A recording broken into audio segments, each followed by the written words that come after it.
So, I want to talk about something that I find very personal, something that kind of has defined my life as a fan of media, as a fan of entertainment for the last 3 decades, and that is the kaiju film, or the Japanese giant monster film, and its associated genres, whether giant monsters in the United States or South Korea or any other country.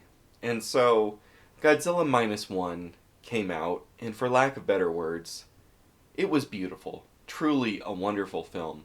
It was the first Japanese giant monster film, or Godzilla film, released to a wide audience in the United States since Godzilla 2000. Well, certainly it wasn't a blockbuster. It was financially successful enough to make a profit as a foreign film within the United States. And the United States film market is famously anti foreign in its taste. In my personal life, I could tell that this movie was successful because normies were talking about it. It had made an impact. Sure, it wasn't some dumb Marvel movie that was selling a trillion tickets or Barbie or something like that, but it was definitely making an impact, and cinema people, kino people, were even watching it and enjoying it. But Godzilla Minus One was just one film that was released in 2023. There were a great magnitude of kaiju and general tokusatsu films and media that was released that year.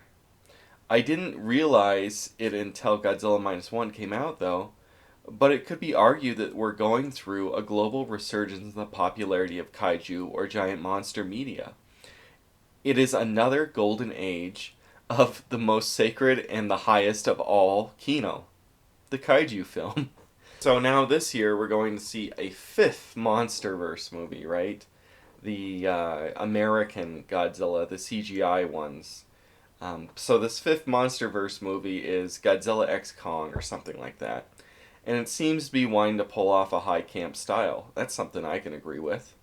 So with these MonsterVerse movies and other American giant monster movies like Pacific Rim and Rampage, Hollywood's even jumping on the fun here. And I know that a lot of purists are going to hate on these American CGI entries, but to me, even if I make fun of them or piss on them a little bit, to me, it's more the merrier. The more of this we have, the better it is to me as a fan. And there's a lot of animated series and anime that are coming out right now connected to it. Gamera, our boy, loving great turtle.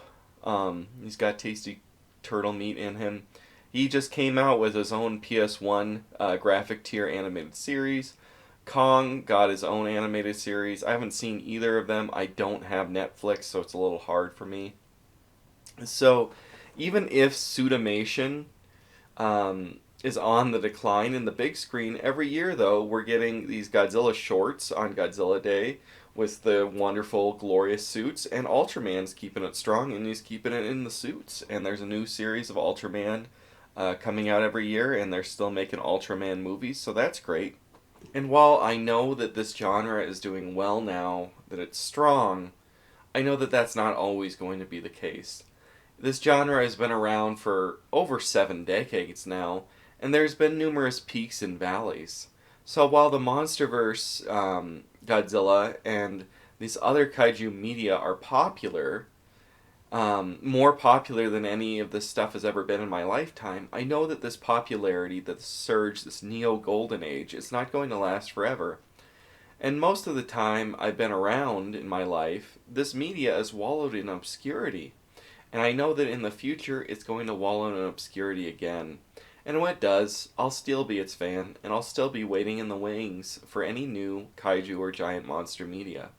I've been a fan since before I could remember, and when I see those boomers posting on chat boards and on Facebook pages talking about it too, I get the sense that I'm going to be a fan for it for the rest of my life.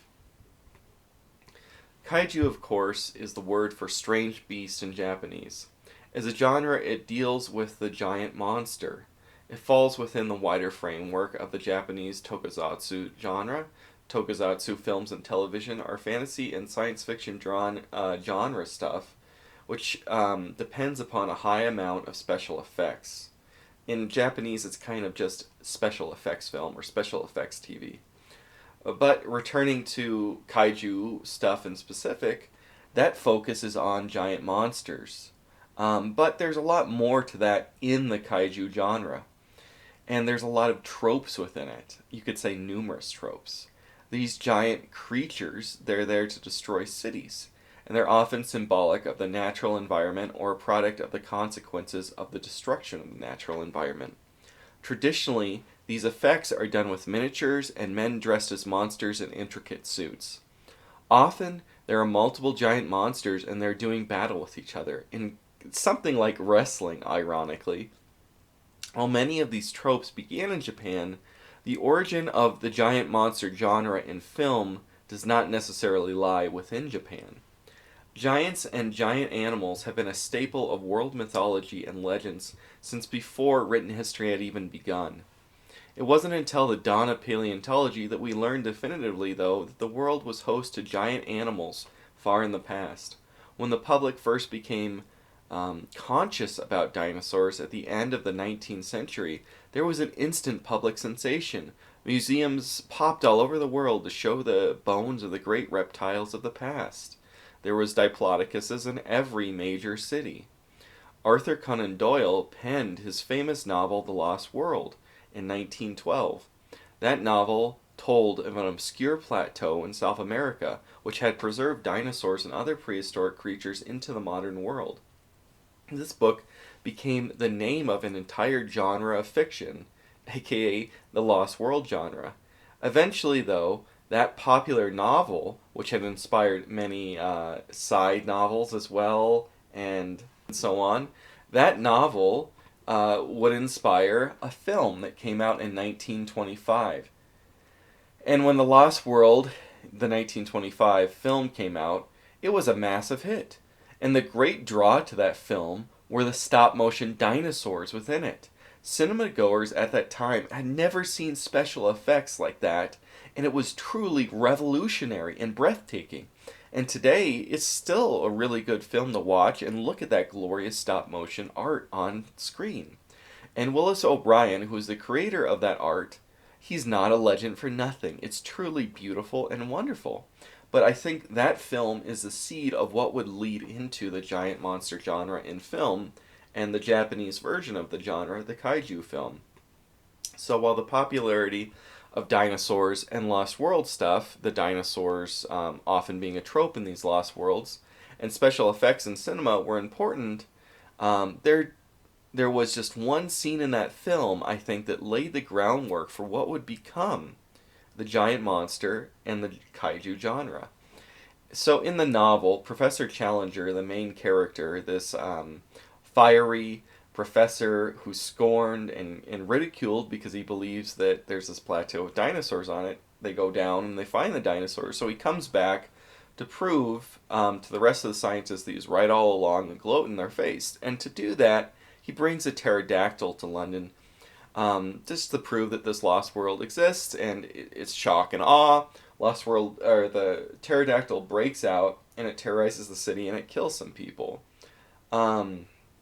But the movie, it really one-upped that because it brought a Diplodocus, a sauropod, the big long neck dinosaurs, into London, and that Diplodocus breaks free and it terrorizes the city. In this scene, we see a giant monster terrorize for the first time a modern city with its multi-story buildings.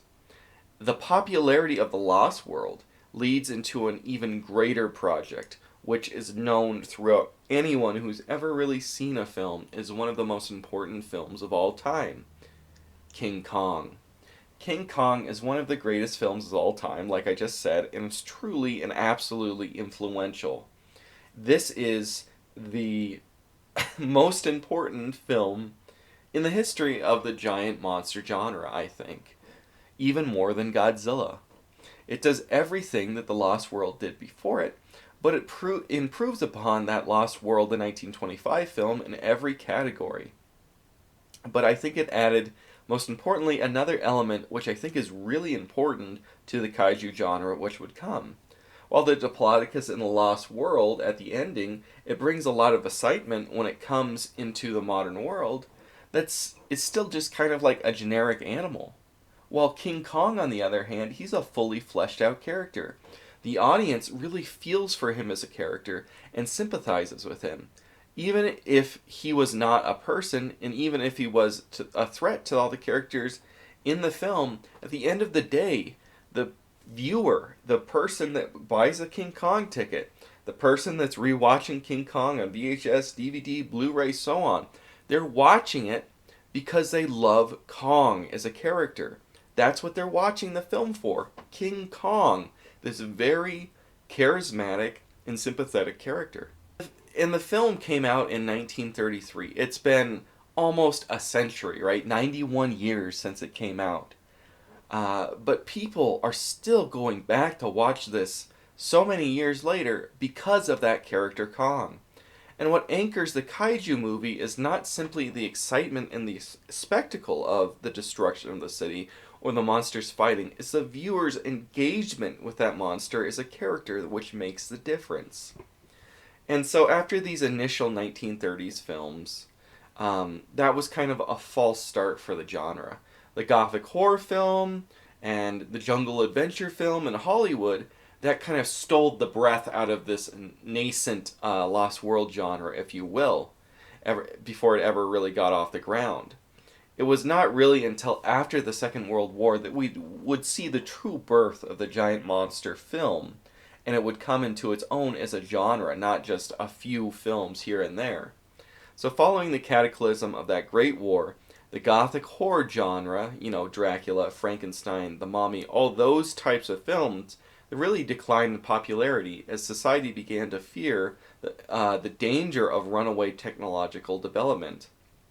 The nuclear weapons which had devastated Japan in the last weeks of war, and the threat of a possible Second World War between the liberal and communist blocs hung in people's minds. That was something they truly feared. So furthermore, not only in the years after nuclear technology came out, only then did we first come to understand the destructive effects of radiation upon the environment.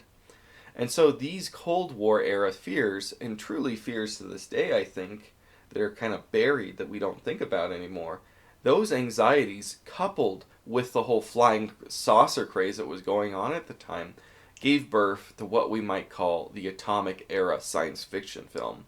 These early science fiction films were not afraid to be absurd, and they gave birth in that absurdity to the giant monster genre.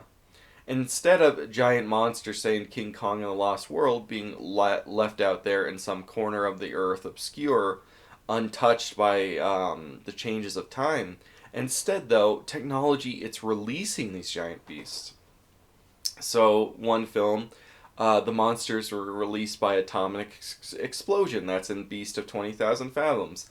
In another film, ants are mutated to become giant monsters in them. And then another film, Beyond the Stars, a monster comes from beyond the stars, and it becomes a giant monster on Earth. That's 20 million miles of Earth. This explosion in giant monster movies in the United States was destined, though, to spread across the sea. So Japan, like the United States, had its own giant monsters before this atomic age, though. A lot of people don't know that. So there were two unofficial sequels of King Kong, which were made in Japan, and there was also the film The Great Buddha Arrival.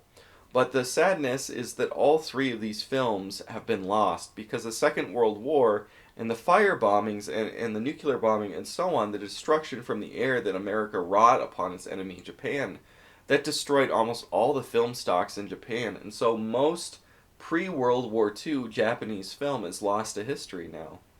The Japanese giant monster film, though, as we know it today, really started in the second most important film for the genre, and everybody knows the word I'm about to say. Godzilla. And that film came out in 1954.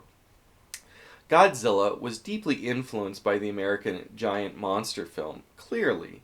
And the one that everybody points to is Beast from 20,000 Fathoms. And the thing is, though, the Godzilla eclipses that film in every quality, and it became a classic of world cinema. So while The Beast of 20,000 Fathoms is a good movie, it's a great giant monster movie, Godzilla is a true classic of world cinema and laid the foundations for the kaiju genre and the foundations for the longest running franchise in cinema history, which has been going on for 7 decades. And I'm going to mispronounce some people's names here. They're legends, and I'm sorry. So Eiji Tasabura, Ashiro Honda, and Akira Fugi, they laid the foundation for that genre, that entire kaiju genre, with their contributions to that first Godzilla film and that legendary franchise which is continuing through to this day. While the United States laid the foundations for the kaiju genre with its giant monster films, clearly though these films were surpassed in quality, quantity, and prestige, and now the torch has been passed to Japan, and Japan, since Godzilla, has been the leader of giant monster films worldwide. And so that brings to the question, is Japan just superior when it comes to this kind of genre cinema? If one is a weeb, I think that a lot of people would argue, yeah, Japan is superior. So is it superior in this kaiju genre? When it comes to this question, I think to a certain extent I have to say, yes, Japan is better at giant monster films. Japanese giant monster films, as a category, are superior to that of the output of other nations. I'm not saying that I don't find the films that came out in my country great, or came out in other countries, something like Gorgo or Reptilicus or Young Gary. Those movies are great too. But I think that Japan holds the crown for a number of reasons. First is that Japan consistently has had a fascination with this genre and continued to be loyal to this genre for the past 70 years and continued to make numerous shows and films in that genre. And if we look to my country, America, it was kind of a passing phase in the 1950s, and sure, there's kind of like minor rebirths or callbacks or films that are influenced by Japanese films. It was really kind of that passing phase. And even that, the tropes of the 1950s American giant monster film, they don't develop. It's not as cogent as the kaiju film in Japan. And you know, I love the movies that we made in America, but you know, I also love the eco-horror genre in the United States. And eco-horror in the United States, you think Jaws, Night of the Lepus, Piranha, Alligator, you know, those animal attack movies, there's no end where the animal attack movie begins and the giant monster movie in America ends. And so as time went on, those are kind of the same thing, and the tropes of the eco-horror movie kind of just overwhelmed the American giant monster movie. And so I think that's more of a legacy in the United States. And it's continued, right? You have all the Sci-Fi Channel movies. You have franchises like Anaconda and Lake Placid, and just numerous animal attack horror movies, and that's kind of America's thing. Well, Japan, they took the whole giant monster thing and went in a different angle, and that's where kaiju comes from. And so Japan really kind of formed it as its own thing with its own identity. I think the second thing that we got to remember of why the Japanese took the crown is that the Godzilla series that Toho ended up creating was a world full of numerous kaiju which fought and coexisted with one another.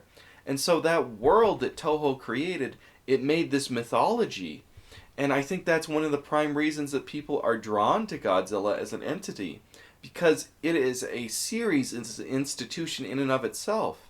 And to a lesser or greater extent, I think Gamera and Ultraman follow that same idea in Godzilla's wake. So there's the Gamera series. It has a bunch of different monsters that are cool on their own, and they're associated with that one hero, Gamera.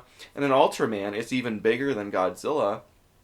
It's associated with all these numerous monsters and its own world and its own kind of like franchise and mythology. And so finally, I think something that people overlook that really aren't fans of the genre is Suitmation. And despite what the detractors are saying, it has a quality which really draws people into it in a way which stop motion, which I love, and CGI really can't compete with. Remember when I talked about the real success of King Kong being that he's a character that the audience can relate to? I think that with the monster being men in suits, that really adds a human element in the kaiju genre and gives them a level of characterization that no other form of special effects can compete with. The rubber suit, the rubber monster suit, even if you have the normies laughing and pointing at it and deriding it and making fun of you for it, they're watching that movie because a human actor within a rubber suit is so much more charismatic and compelling to us as humans. And it's here I want to begin talking about my personal experience with this genre. And so, like a lot of young boys, I was fascinated with dinosaurs as a child. And it's hard not to see why boys are fascinated with dinosaurs. They're awesome. They're giant creatures, which we depict as savage monsters, and they live in a fantastical past. This very mysterious, very interesting. If you are a child that has an imagination, you know that this animal, this rock that's in the shape of a bone, is supposed to be this animal that lived long ago. To try and imagine but never see that animal, it really sets off your imagination. And, we might make fun of dinosaur media, but dinosaurs, I think, really help the imaginations of young children because they'll never see it and they'll always imagine it and they know it's real, and that fantastical past is really interesting. Now, to get away from that digression, that love for dinosaurs naturally led to me an interest in a creature which is vaguely connected to dinosaurs, and that's Godzilla. And I've been a fan of Godzilla since before I could remember. And looking at forums and various online chat rooms, it seems that this initial fascination with dinosaurs and with Godzilla and monsters, right, this is common, and it's common for people to maintain that interest throughout their lives. So as I remember as a child, one of the things that cemented my interest in Godzilla were Godzilla toys. And so at that time in the 90s, there was this line of toys for Godzilla called Trendmasters. And being the only child in my family for the first 4.5 years of my life, and that my parents were pretty financially secure middle class people, that meant they were able to buy me a lot of toys. And there were really two toys I wanted at the end of the day. Toys of Godzilla and toys of dinosaurs. And though I don't remember acquiring very many of these toys, I ended up getting a great deal of that Trendmasters line. And there was a set of monsters that I had that were about the size of an adult hand, and they were very durable. And on the other hand, there was a second set of monsters that were about a foot tall, and they had posable limbs. And I absolutely destroyed that second set. And I feel bad thinking about it now, because that had to be really expensive toys. And I was a rough kid, and I broke the shit out of them. I did not respect the toys that my parents gave me, and I was rough as hell with them. Perhaps I was a spoiled child after all. No doubt, if I had not broken those, and somehow my parents kept them in a box or something, they'd be worth a lot of money today.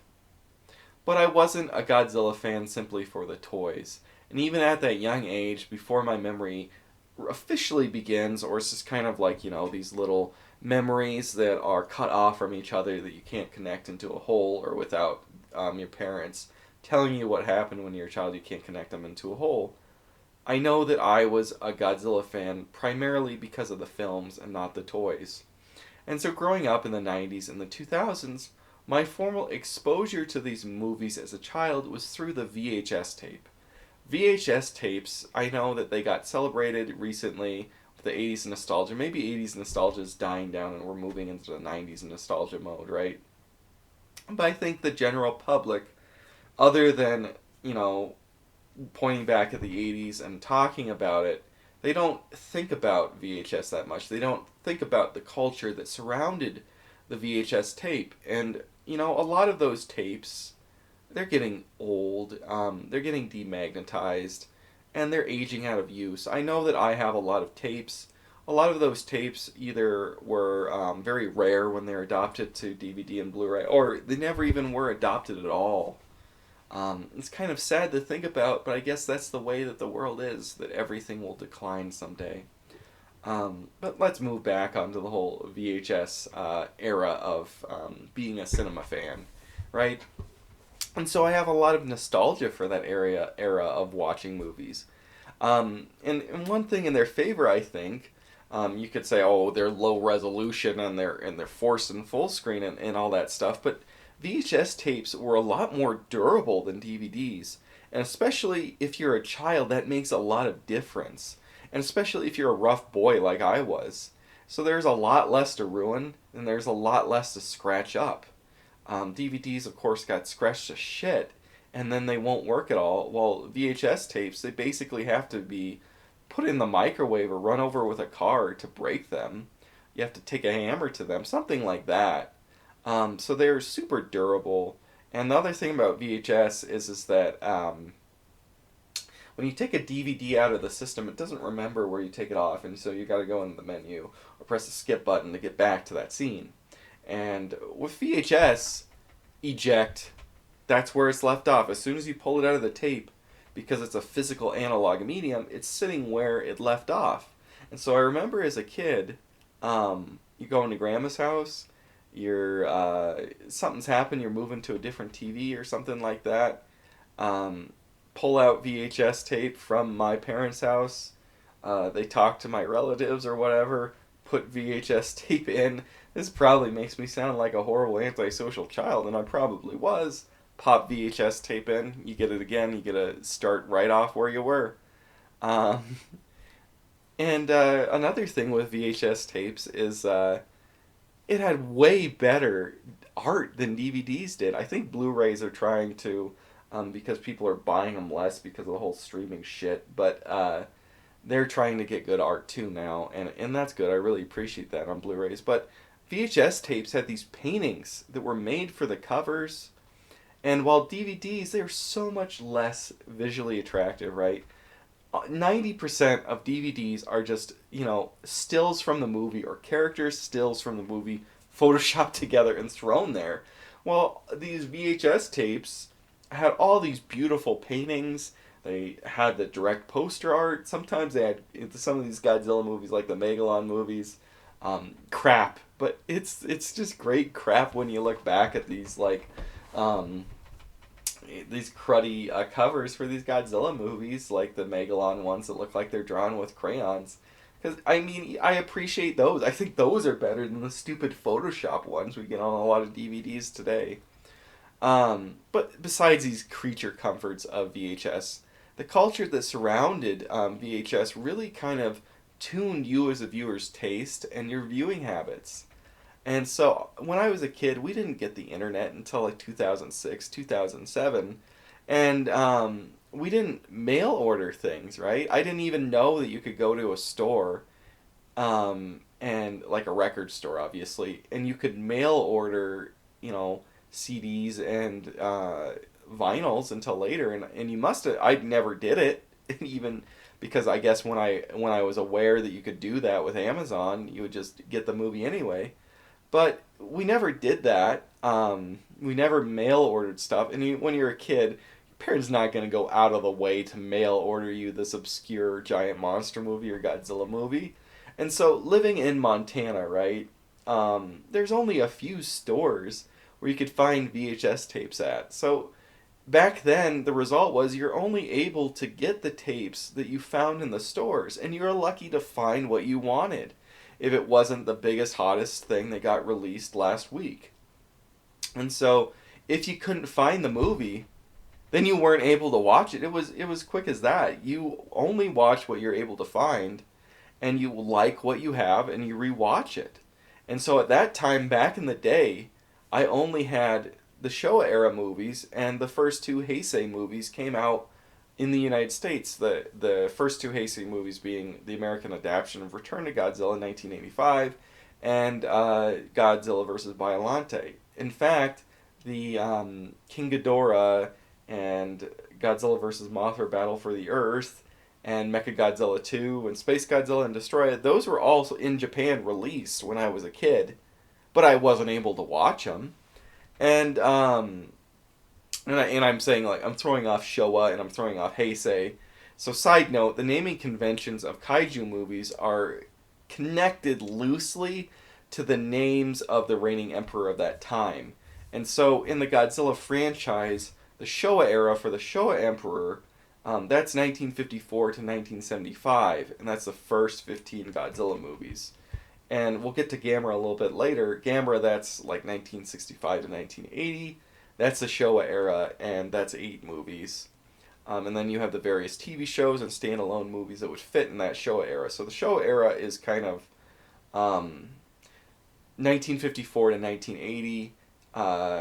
And then what comes up after that, that's the Heisei era. The Heisei emperor doesn't start reigning in 89, but because the changes and the influence of that Return of Godzilla movie in 1984, we call all those movies through from 1984 to 2000. Those to us are usually the Heisei movies. There's 7 Godzilla Heisei movies. So anyway, since I'm stuck in the side tangent, the Showa movies, like I said, that's the Godzilla movies from 1954 to 1975. There's 15 movies with Godzilla in them. But Toho, they made a lot of other movies that are like one-offs with these monsters that would later appear in Godzilla movies. And so those are arguably part of the same series, even if they don't include Godzilla. So stuff like Mothra, stuff like Rodan, stuff like the Mysterians. Those are part of the Showa series for Toho. And then in Return of Godzilla through Destroya, those 7 films, those are the Heisei series. And the Showa series, while the first Godzilla movie, the 1954 one, that's dead serious, and it has it's trying to say something about nuclear radiation and the environment. As the Showa series went on, it became a lot more campy, lighthearted. Godzilla's a good guy, Godzilla's a hero, Godzilla's friends with humans, Godzilla's here to save the Earth. And so Godzilla is not this monsters destroying menace in those series. As it goes on, he turns from an anti-hero to a monster that we're allied with, but he's still like an animal, to being a full-on friend of humans, able to directly communicate with humans and having human-level intelligence, and not destroying cities out of malice or anything like that. And so the Heisei movies, those movies, they starting with Return of Godzilla, or Godzilla 1985, they tried to follow in the footsteps of the original Godzilla and make Godzilla more of a mean monster again that was an antagonist to humanity. But as they went on, Godzilla became less and less of an antagonist to humanity in those ones too. So ultimately, returning back to this whole VHS culture thing and only being able to get movies when you saw them, and you're lucky if they showed up there. Ultimately, as a kid, and throughout my whole life, I got 10 of these 15 Showa-era Godzilla movies on tape. But finding any of those ones, it was really hard, and it was basically just luck that they would show up at a video store. And you might be thinking, oh, video store to buy, why are you just talking to buy? Well, they weren't renting Godzilla movies at stores. So that didn't help the problem. It was really rare by that time in the 90s for video stores to have a truly backlog of obscure older movies. So in my family, we never went to Blockbuster. It was really far off from our house, and there was, closer ones and grocery stores and stuff that we'd rent movies from. But all those smaller chain stores, those local Montana or Mountain State chain stores or grocery stores or whatever, they always followed that business model that Blockbuster set up. And that business model was buy a bunch of movies, a bunch of copies, I should say, of the newest movies. So, say the newest movie that came out in the 90s, say it's Die Hard 2. Or, it's always sequels and stuff, right? It's always not necessarily, it has to do with how good the movie it is. It has to do with how new the movie is. And so you have a million copies of crappy,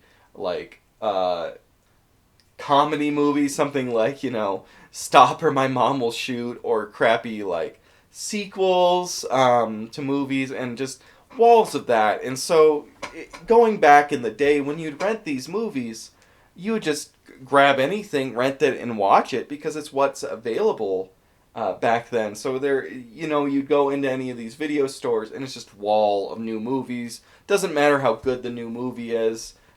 Quality doesn't matter, just that it's new, and that if it's new, that's what you're gonna do for the weekend. That's what your parents, if your kids aren't toddlers or babies anymore, you're gonna rent a kit. You're gonna say, okay, you can grab a movie, kids, and the parents are gonna grab a movie, and that's just kind of every weekend you went off and you grabbed a movie, and you rented it, and usually it was the new movies, and there was something of a backlog there. But those backlogs, that's Star Wars, that's Indiana Jones, that's not obscure things, that's not Godzilla. And so the store we went to most of the time, the bigger store, not the grocery store that had most of the stuff, the video library, the local chain in Montana, it had two Godzilla movies. It only ever had two, maybe three. But it had 1985, which I had on VHS. It had TriStar Godzilla, which we'll get to later, and eventually, it would have Godzilla 2000. It didn't have any other ones. It didn't even have King Kong 1933. And so, part of that thing is that you could buy VHS tapes, and the easiest way to buy a VHS to also fit into that blockbuster strategy of buy a million new tapes, and then we just sell off all those new tapes and just keep one tape, and that's our backlog. And so when you went to any of these stores back in the day, there would be shelf or multiple shelves, like half the store would be selling the VHS tapes and then the DVDs off to you. But when you went to go and buy them, it wasn't, the backlog of obscure stuff. It was always, the last 2 or 3 years, there are trillions of copies of whatever good or bad movie it was. And that was the way that you got movies. And so if you ever go to a pawn shop and you look through the pawn shop movies, it's hard to find anything that's made before 1980 at best. Everything in the 70s and backwards. It's not necessarily because it's bad it's hard to find. It's because the way that movies were made had to do with DVDs and VHS tapes, had to do with the way that they were produced through that whole blockbuster thing. And so when you go to a DVD store now, or a pawn shop that's selling used DVDs, you'll notice that it goes right, like, it's all new movies that came out right in 1998 when DVDs came out, right through to where people started switching to Netflix. And that's all the DVDs that are there. It's really hard to get anything that's newer than that. They're easier to get stuff that's newer than that than stuff that's older than 1998, because those quality movies, you had to buy them new at specialty electronics stores. And the only way to get a Godzilla movie is to just happen upon luck. You'd get one of those new movies at an electronics store, and that your parents, if you were a kid, took you there and you begged them for it. So over years and years and years, enough begging got me 10 of the 15 Showa Godzilla movies. But I knew all that time that there was a lot of movies in this genre I was unable to see, and that's because I also got, as part of these, because there was sets of Godzilla movies, or there was like these cheap things you used to buy on VHS back in the day, which were these trailer montages or clip show documentaries of movies. And so I had these trailer montage VHS tapes and like documentaries of, every dinosaur movie, and I'll show a 30-second clip of it and talk about dinosaurs in cinema. And so I knew all these Godzilla movies that I never would be able to watch, or all these giant monster movies, or Gamera. I never ever saw it in the wild, but I knew it existed because I had those trailer montage VHS tapes and clip show VHS tapes. And the other thing that we had as kids was these monster books. And so they would make these monster books, the chesswood ones with the orange spines. I think they're the most famous, but I had this encyclopedia of monsters, and I had this like black and white thing I got from a garage sale of like, oh, look at like Christopher Lee Dracula and Godzilla and stuff like that. So I knew all these films existed because I had all these monster books that these kids would buy with these black and white photos of all these movies. But that didn't mean I was able to get my hands on it. They told me of all these movies that were awesome and great and interesting, but it was basically impossible to get your hands on something like Godzilla Raids Again on VHS. I mean, it took me years and years and years to end up actually even watching the 1930s King Kong movie. But there was one breakthrough event that happened back then, the 1998 TriStar Godzilla movie. And that movie is probably one of the most embarrassing things ever to a Godzilla fan to say, I like that movie. But the truth is, as a kid, I absolutely love that movie. It's the first thing I remember seeing in the movie theater, actually. And I've seen it a lot of times, numerous times. And when it came out, that was one of the top toys I begged my parents for. It was given. It was the Godzilla 1998 toys. At the same time, I wasn't in communication with other Godzilla fans. I was a kid. I wasn't on the internet. I didn't understand that every other Godzilla fan that was older than me in the whole entire world thought that the 1998 TriStar movie was an assault to their dignity and it was a slap in the face and so on. To my young mind, it was a good movie about a giant monster. And that giant monster had a cool design and it had good effects. And the movie was great to me. And so although it should be noted, though, I want to make a little note that I made a pivotal distinction when addressing the toys and the film and all the memorabilia associated with that 1998 TriStar Godzilla. Everything connected to the 1998 Godzilla, that is American Godzilla. That was what I said as a kid. That toy, that's American Godzilla. And Toho's Godzilla designs, whether Heisei era, Showa era, whatever, that merchandise, that is not Japanese Godzilla. That's simply Godzilla.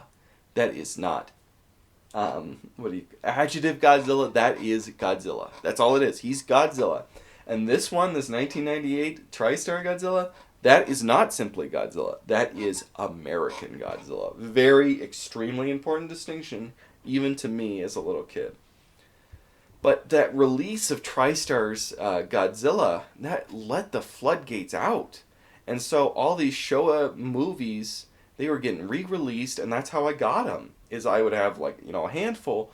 I was able to get 10 because they re-released all those Showa movies to try and bank on the sale of the TriStar movie. And they released the mockbusters of that movie, the Young Gary remake, the South Korean one, the Reptilian, Gargantua, that kind of stuff. I saw all that when I was a kid. I rented it on VHS tape. That was available to me. That kind of widened my perspective to think, oh, this is more than just Godzilla. There's this whole thing of giant monsters. And really, most importantly, that's how the Heisei movies got released. And I was finally able to see it. Because back then, I knew the Heisei movies existed. I just wasn't able to watch them. We had back then, legally in the United States, a billion other people that were adults that weren't kids and would have been available to get them in bigger cities at covertly at comic book shops. They had those movies past Godzilla vs. Biollante. I did not have access to them. But I knew that those monsters existed because in those Trendmaster toys I talked about before, there was Space Godzilla, there was Mogira, there was Mecha King Ghidorah, and so on. And so I knew all those Heisei era monsters existed, and it was a big, big gift to me as a kid. I remember that all these Heisei movies were coming out along with Godzilla 1998, and they finally got legally released. And so that was wonderful. I know that a lot of other people older than me, Gen X people, they had those Heisei movies on bootleg VHS tapes, whether or not they're fan subbed or they're just blank with Japanese and they're not supposed to understand it or whatever. I didn't get into bootlegging stuff until I got into high school with buying Sailor Moon bootlegs off of eBay. But I'll get back to that kind of thing later. I just want to return to this point. In the late 1990s and the early 2000s, for me, as a child Godzilla fan, that was a golden age. That was a giant bonanza. And so, after that sharp backlash amongst the older fans, the majority of fans, to the TriStar Godzilla, Godzilla 2000 was rushed into production by Toho and released, and that led to the Millennium series of Godzilla movies. So still under the Heisei Emperor, but because it's a separate series and it has separate kind of like tropes within it, that's called the Millennium series. And those are 6 movies, and they're largely standalone. And so I remember at that time too, going on later and later, and I'm getting older. Eventually, my area got a Hastings store, and so my family would occasionally go there. They had a lot of rentals, and they didn't have rentals of that many Godzilla movies, but what they did have rentals as I said before, the original King Kong, and as they came out with the whole new movies thing, they would have more obscure, smaller new movies, not the big Hollywood new movies.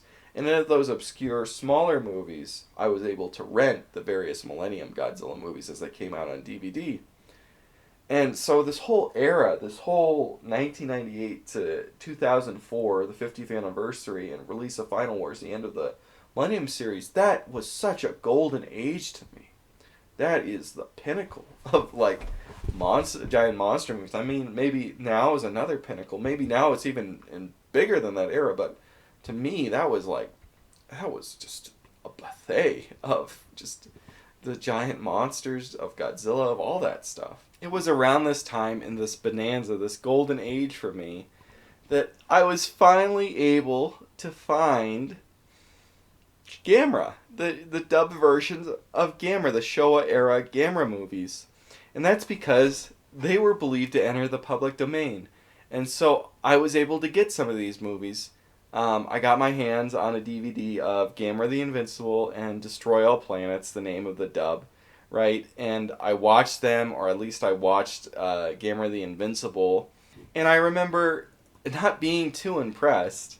To me back then, it didn't make that much of an impact. I don't really remember that much about them. I just remember buying them, and it's, oh, this is a giant monster thing. I saw I didn't see every Gamera clip right in those VHS tapes, but I knew that this Gamera the Invincible movie existed, and I had a DVD of it.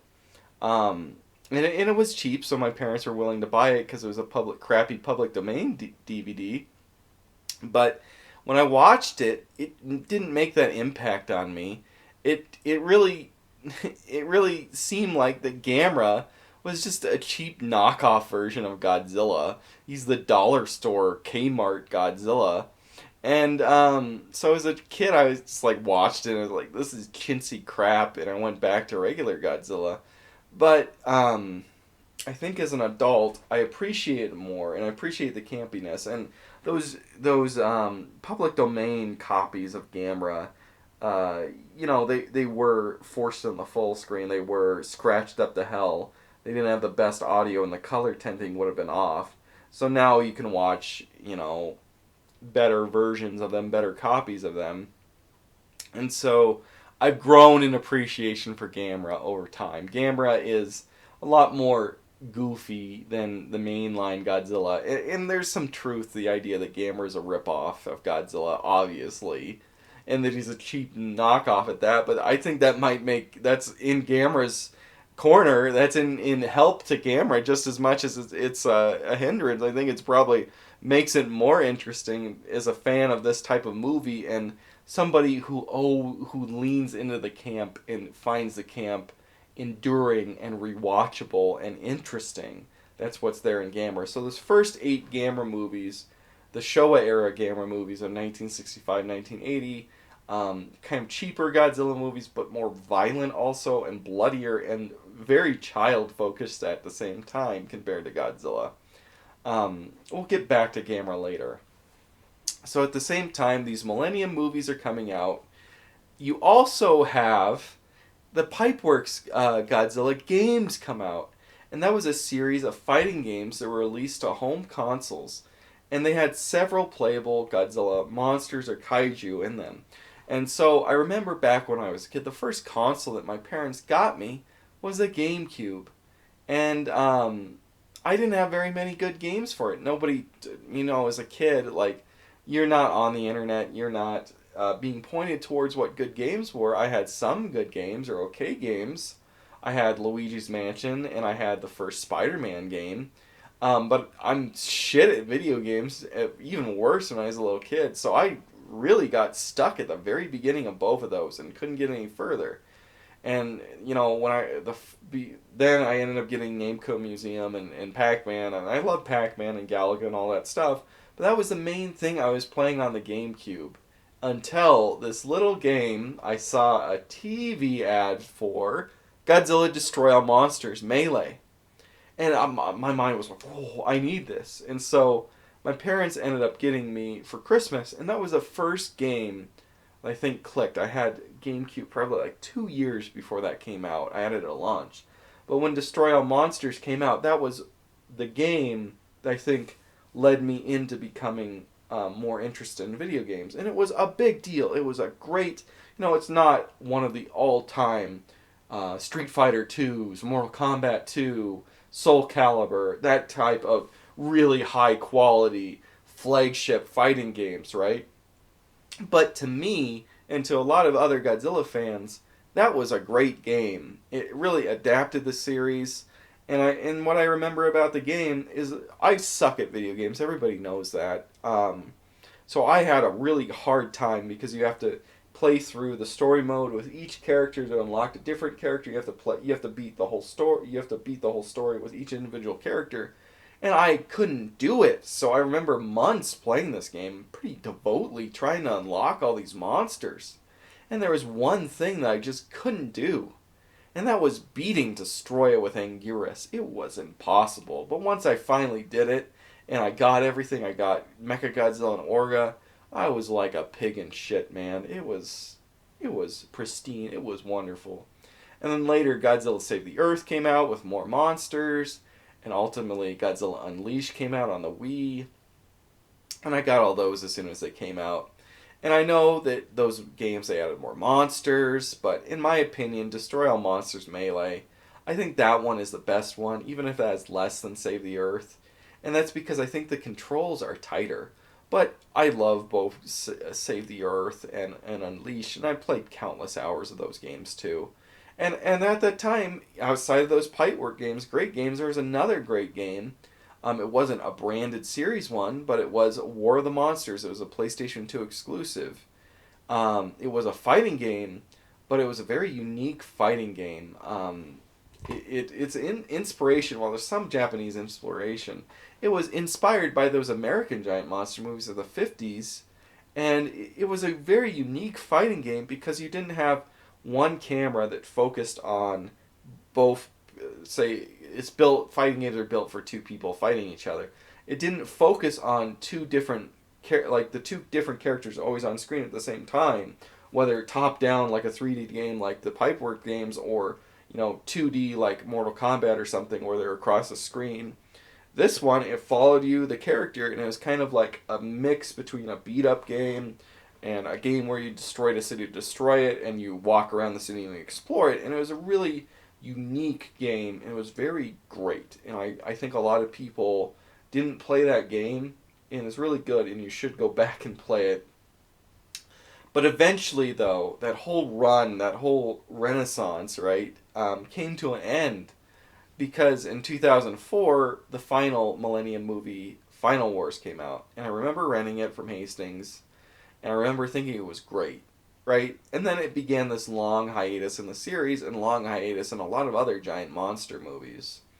And so during that hiatus, I would go through middle school, I'd go through high school. And in that part of my life, something happened to me, and something that I think happens to a lot of other kids that age, is they start trying to conform. They try to conform with their peers, and they try to like what their peers like and act how their peers act. It's just, I think it's part of growing up that you try to be normal. You try to be a normie. And so being a normie in the circumstance, that meant distancing myself from things I loved, things I was interested in as a child, or hiding them from other kids. And so that meant Godzilla, that meant Yu-Gi-Oh, that meant, even RTS games. And, my parents weren't the most helicoptery parents, so I was able to watch horror movies and stop being interested in them in that age. And I tried to play sports. I remember a big thing as I tried to be an Xbox fanboy, right? Which is weird because it's in my mind. It's like you'd think that playing football and being a jock on one hand and being an Xbox fanboy, that they are two different things. That this is video games and this is sports, and they're two different things. But back then, when I was a kid, Xbox was like the jock system. It was weird. And that was the cool thing. Nintendo and Sony, they were the dork things. Those were like dweebs played Nintendo and Sony, and so you were cool if you had an Xbox, at least in America. And so that was a cool thing to do. And so I remember getting my parents getting me a 360. I was a kid. I didn't buy it. And that you would want to play Xbox Live. It was so cool. You could play with your friends online. Ooh. And you're it's so cool if you sneak up all night and play Xbox Live. And I know middle schoolers probably and the high school kids probably think like this and waste their lives on it. And I'm not saying that there weren't good Xbox games. Halo is a great game, right? And I love it to this day. But I remember that happening, and I remember that I had all these PlayStation 2 games and all these GameCube games, and I sold them. I sold all these video games to buy new 360 games. And because they're used games, right? It's like 10 games or some absurd amount of games. You have to trade in to get a new one, right? And so I traded in the vast majority of all these PlayStation 2 games and GameCube games, and I got new Xbox 360 games. And then what happens to the Xbox 360, right? Red rings, and it's worthless. And then I didn't have any video games because my 360 red ringed, and I sold off all my PlayStation 2 games. So I didn't have video games. And it's like retarded because I sold off something like Godzilla Saves the Earth, this classic game that I played all these times, to buy junk like Ghost Recon Advanced Warfighter. Anyway, that period of my life ended. I wasn't the most athletic kid. I'm not a very big, strong person. I'm kind of shrimpish and scrawny. And around that time when that era of my life ended, and I started to find the internet. We got the internet for the first time, and I found, not on the internet, but in real life, I found friends that were more interested in stuff I was interested in, had similar interests, and they were just generally like better people, better friends. And so when that happened, I stopped being so self-aware, and I got back into what I was into, the interest I had, and I got back into watching movies. And, I did all these chores for my grandmother, so I had money. I didn't have a full-time job, but, I helped around the house for my grandmother, and so that's how I got money back then. And with that money that she gave me, what did I do? But I purchased DVDs. And so in the second half of high school, that's where I get a renaissance in my interest in film. I discover stuff like anime, and ultimately there's a renaissance in the interest in Godzilla. So, so in that period of waning interest in kaiju movies and trying to force myself to like things I didn't like, I reached a real low point in my life, real scoundrelly, because I did something completely and absolutely disreputable, just horrific, terrible, monstrous sin that I'll never forgive myself for.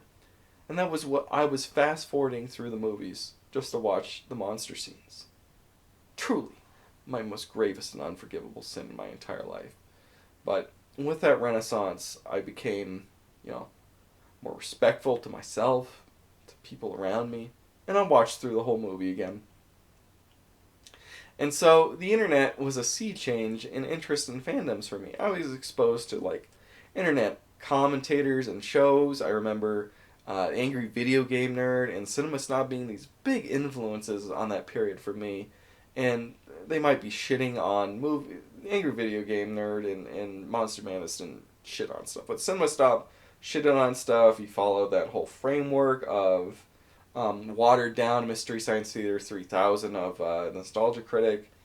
But in his shitting on stuff, through him and through the Angry Video Game Nerd, I learned about a lot of movies that I never would have been exposed to in real life.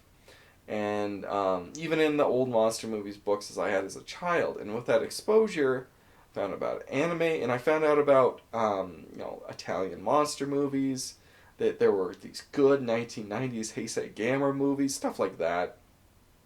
And so when I found anime, I had by that time I had like a part-time job, very low, crummy minimum wage job, but I was able to save money. And I remember the real first purchase that I saved and saved for and had to think about buying. It was actually Sailor Moon bootlegs. And after getting that, I realized that I could chase down all these obscure movies on the internet that the Cinema Snob or the Angry Video Game Nerd were talking about. And so I went through and I chased down all these movies and I bought them and I watched them. These movies that as a little kid that were so far off in the distance, I was now able to chase down, probably buying them for a lot of money. So I watched the Heisei Gamera movies. I finally poked through all the holes of the Godzilla movies I didn't see, those obscure Showa movies. A little bit off topic, but kind of connected at the same time. I'm watching YouTube. There's this guy called Fringe Elements. Anyway, Fringe Elements, who influenced me politically quite a bit, he would use Asuka as his profile pic, this obscure, I didn't know what it was, but interesting girl, interesting redhead girl that's in all these memes. What does that come from? Oh, that comes from this show called Evangelion. I wonder if it's not in print. It's not available to watch on the internet. Every single DVD comes with 3 episodes on them. The DVDs are out of print. The cheapest one is $25 used. There's ones that are $40 or $50 used. And so I remember this was an even bigger deal than Sailor Moon. This was like, I had to use like tax returns. It was such a big deal, so expensive to get those out of print Evangelion DVDs. But I got them, and that was, whoa, that was a life-changing show. That was like beautiful. Loved it. But that was like hundreds of dollars to get those. And any anime fans right now, I didn't deal with anime not being a thing in the 80s and 90s or, fan subs, but those 3 episode things, that was something else. That was a fucking lot of money.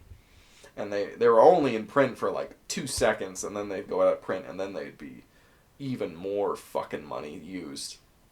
That was a experience back then. But let's go back. After getting exposed to fandoms on the internet, I was exposed to the English-speaking Kaiju fandom.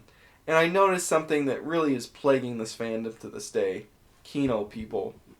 And I think the problem with them and their kind of type of people is that when you have a Kino person, and I like art films or that kind of stuff, but I like my camp, obviously. The problem you have with those type of people when they like Godzilla and they want to be Kino is that they have this inferiority sense, this inferiority syndrome, or they love something that all the rest of the Kino people and even normies see as lowbrow, stupid, embarrassing.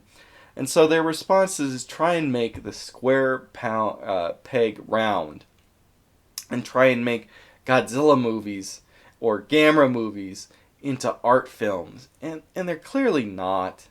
And this mentality, and I understand it, I think it really undermines the whole basis of the enjoyment of films in general. Many films are just meant to be enjoyed for what they are, and they're meant to be enjoyed for, like I said, a lot of times, their camp value. You should just accept that other people, hipsters and normies, they're not going to like it, and it's not for everyone, but it is for you. And that you should respect yourself as a fan and just like it because you like it. Don't lie about the nature of these movies and TV shows and try and make them into something that they're not. And that brings up another contentious topic that's kind of associated with those people. The whole dubbed versus sub thing. And so I'm team dubbed. Sorry, I'm a pleb. And so I don't understand it. I understand it maybe a little bit more in anime and definitely in like Akira Kurosawa or Ingmar Bergman. And I don't want to denigrate the acting ability of actors in their original language. But when I watch a movie, it's because I want to watch what's going on the screen. I want to pay attention to that. And so when you're watching Gamera, Godzilla, Ultraman, please just dub it because it's not that. It's entertaining. It's very entertaining, but it's not some highbrow art thing. It should just be dubbed So it's easy to watch and it's easy to rewatch. And you know what? Before this whole internet and Kino people got into it, that wasn't even a thing. Part of the whole Godzilla interest in the whole entire series was the atmosphere that the dubbing adds to the campiness. It adds to the flair. It adds to the the texture, the taste, the flavor of enjoying these movies. And so when everything is dubbed or subbed, sorry, and you go and see -1 and it's subbed in the movie theater, like, I'm sure that's respectful, but it changes the flavor of what I came into this series for. Anyway, eventually after the hiatus, after Final Wars ended, eventually the hiatus ended, and you had the MonsterVerse come out with Godzilla 2014 in the theater. And I was excited. And, I kind of liked it when it came out. But as time went by, I've begun to see the movie less good than when I first saw it in the movie theater. I think a lot of other fans are with me there.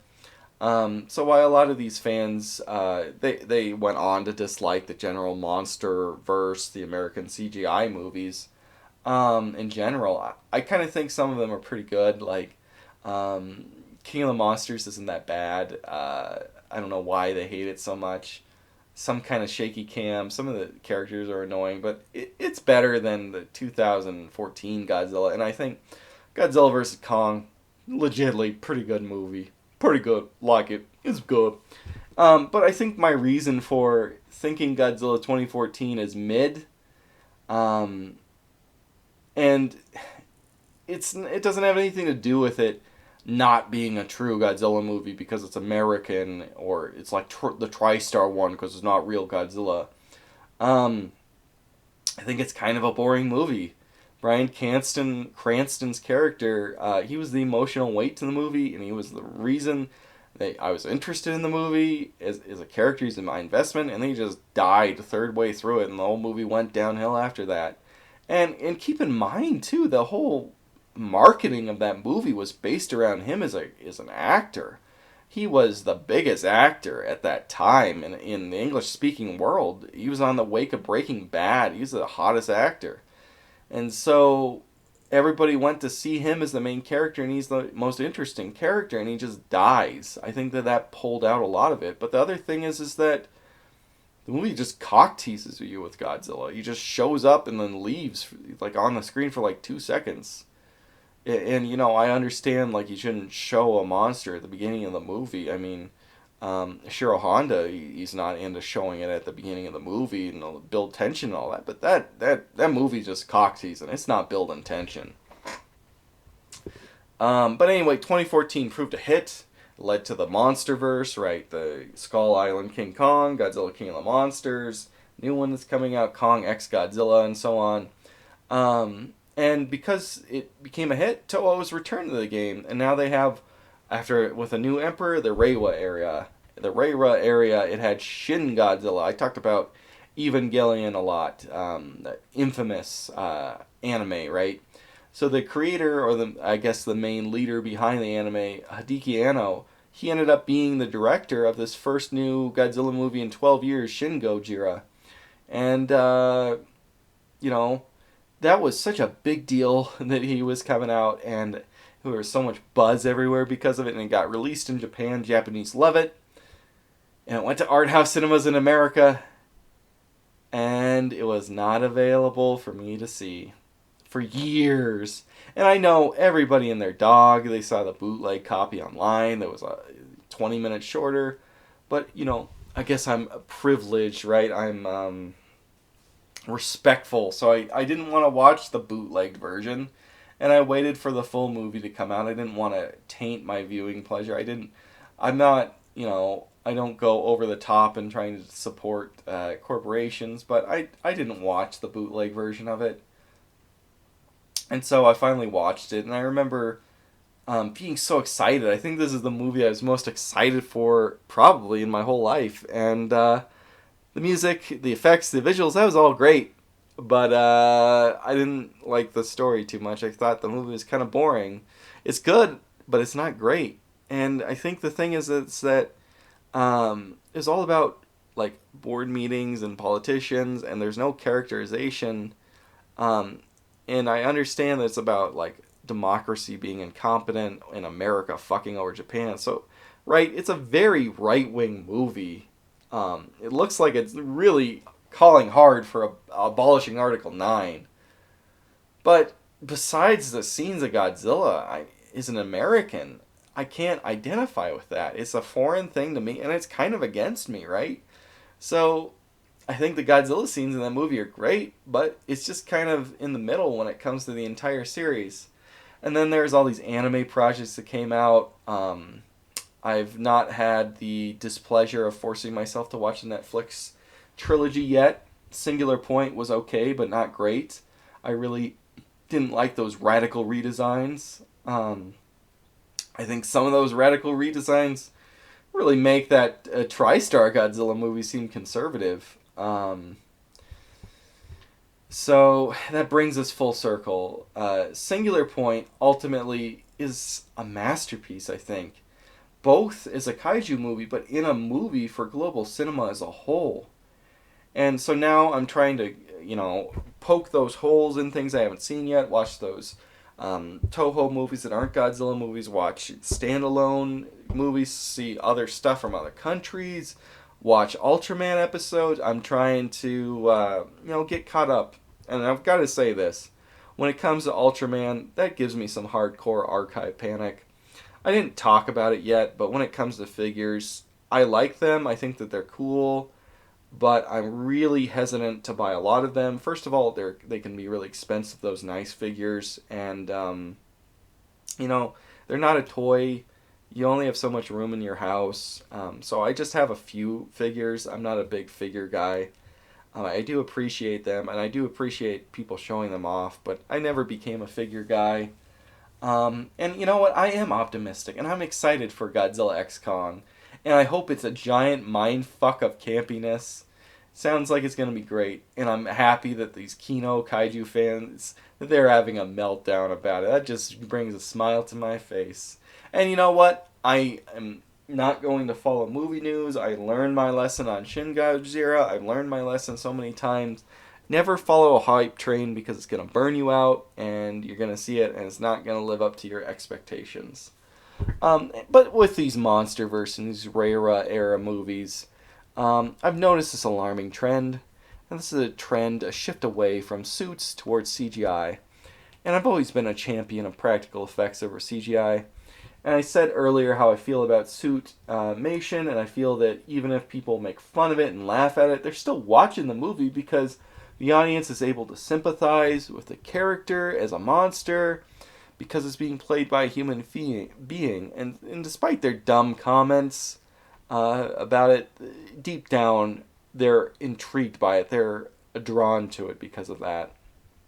But CGI, it's sad. And I understand that mocap actors, they do a great job. But ultimately, it's just not the same. It's like comparing McDonald's to a nice steak. The cook at McDonald's, that worker, they could try as hard as they can, but at the end of the day, it's just McDonald's. And so I feel that the way that a physical object photographs will always be better than an artificial object inserted into a shot. And there are lots of people that agree with me, but I think that CGI has the upper hand for one particular reason over practical effects right now. And it's kind of odd because ultimately it seems CGI is more costly. But what ends up with CGI is it can be neatly put into a production schedule, or to the minds of producers it can be. And so practical effects, when you're doing that on set, they can be unreliable and delay production schedules. And to big budget movie producers, delaying a production schedule is worse than the movie being tens of millions of dollars more expensive with CGI. And so what ends up happening is they don't do practical effects because it can delay production if it's unreliable, and they try and make CGI into this box of reliable production time.